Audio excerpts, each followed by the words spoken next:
로마서 4장.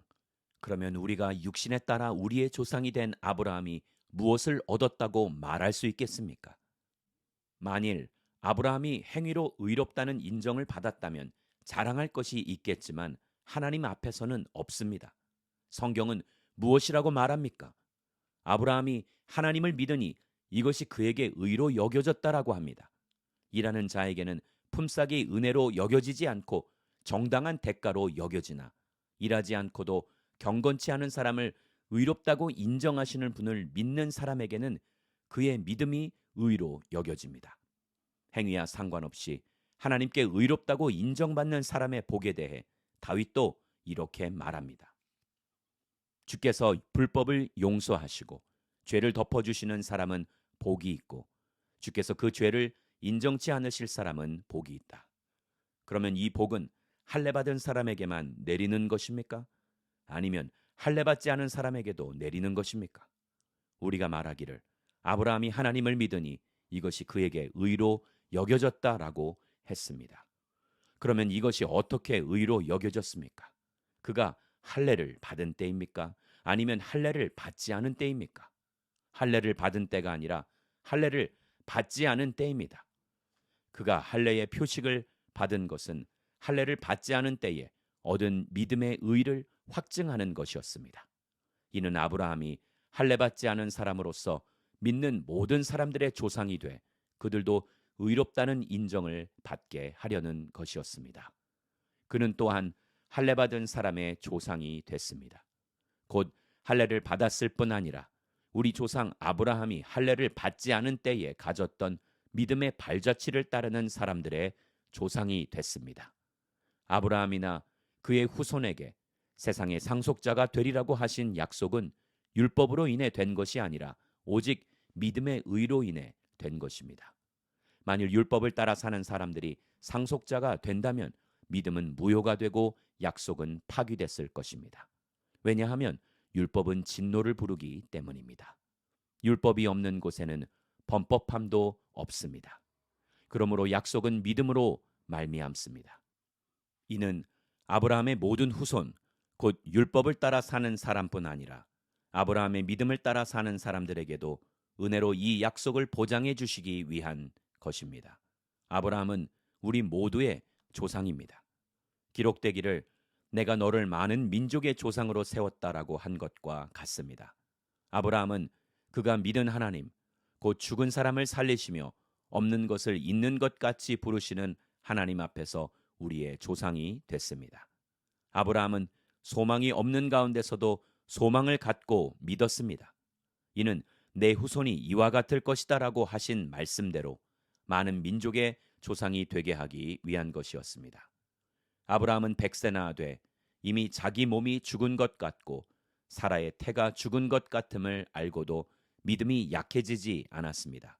그는 하나님의 약속을 믿고 의심하지 않았고 도리어 믿음이 굳건해져서 하나님께 영광을 돌리고 약속하신 그것을 또한 능히 이루실 것을 확신했습니다. 그러므로 이것이 그에게 의로 여겨졌습니다. 그에게 의로 여겨졌다라는 말은 아브라함만을 위해 기록된 것이 아니라 의롭다는 인정을 받을 우리, 곧 우리 주 예수를 죽은 사람 가운데서 살리신 분을 믿는 우리도 위한 것입니다. 예수께서는 우리의 범죄를 인해 죽음에 넘겨지셨고 우리의 의를 위해 살리심을 받았습니다. 로마서 5장. 그러므로 우리는 믿음으로 의롭다는 인정을 받아 우리 주 예수 그리스도로 인해 하나님과 더불어 화평을 누리고 있습니다. 또한 우리는 그분으로 인해 우리가 믿음으로 서 있는 은혜에 들어감을 얻었으며 하나님의 영광을 바라며 기뻐합니다. 뿐만 아니라 우리는 또한 환난 가운데서도 기뻐합니다. 이는 환난은 인내를, 인내는 연단을, 연단은 소망을 이루는 줄을 알기 때문입니다. 이 소망은 우리를 낙심시키지 않습니다. 하나님께서 우리에게 주신 성령으로 인해 그분의 사랑을 우리 마음에 부어주셨기 때문입니다. 우리가 아직 연약할 때 그리스도께서는 작정된 시기에 경건하지 않은 사람을 위해 죽으셨습니다. 의인을 위해 죽는 사람은 거의 없고 선한 사람을 위해 과감히 죽는 사람은 간혹 있기는 합니다.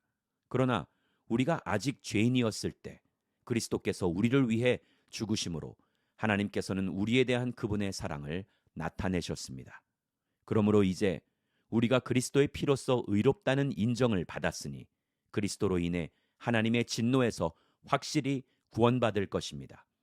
우리가 하나님과 원수됐을 때 하나님의 아들이 죽으심으로 인해 그분과 화목하게 됐으니 화목하게 된 우리는 하나님의 생명으로 인해 확실히 구원을 받을 것입니다. 그뿐 아니라 이제 우리는 우리를 하나님과 화목하게 하신 우리 주 예수 그리스도로 인해 하나님 안에서 기뻐합니다. 그러므로 한 사람으로 인해 죄가 세상에 들어오고 또 죄로 인해 죽음이 들어온 것 같이 모든 사람이 죄를 지었으므로 죽음이 모든 사람에게 이르렀습니다. 율법이 있기 전에도 죄가 세상에 있었으나 율법이 없을 때는 죄가 죄로 여겨지지 않았습니다. 그러나 아담 시대부터 모세 시대에 이르기까지 아담의 범죄와 같은 죄를 짓지 않은 사람들에게까지 죽음이 왕노릇했습니다. 아담은 오실 분의 모형입니다. 그러나 하나님이 그리스도를 통해 주시는 은사는 아담의 범죄와 같지 않습니다. 한 사람의 범죄로 인해 많은 사람이 죽었으나 하나님과 한 사람 예수 그리스도의 은혜로 인해 주어지는 선물은 더욱 많은 사람에게 넘쳤습니다. 또한 이 선물은 범죄한 한 사람으로 인해 생긴 결과와 같지 않습니다. 심판은 한 사람으로 인해 정죄에 이르렀으나 하나님이 그리스도를 통해 주시는 은사는 많은 범죄로 인해 의롭다 하심에 이르게 됩니다.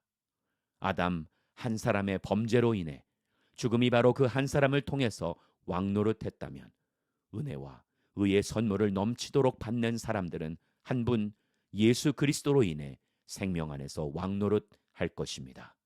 그러므로 한 사람의 범죄로 인해 모든 사람이 정죄에 이른 것처럼 한 분의 의로운 행동으로 인해 모든 사람이 의롭다는 인정을 받아 생명에 이르렀습니다.